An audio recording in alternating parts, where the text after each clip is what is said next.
هنا ركلة الجزاء الثانية لمصلحة أسوسياسيون ديفار. زهير مرور يسجل ثاني الأهداف للجيش الملكي الرباطية. ركلة جزائية ممتازة رغم الملاحظة لوبسيرفاسيون من طرف ياسين الحمياني. اللوبسيرفاسيون حاضرة بيد أن زهير مرور رقم 4 يضع الكرة في الشباك.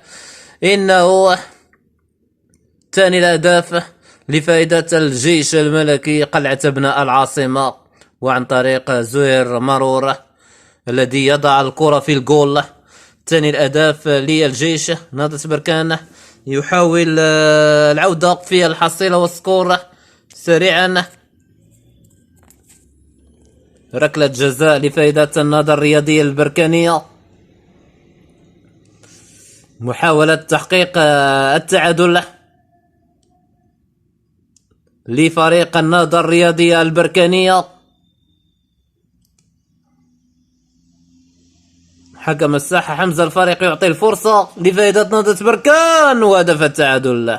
هدف التعادل يحقق هذا التكافؤ بسكور إيجابي، هدفان لكلا الجانبان في خضم ركلات الترجيح كما هو حال المباراة.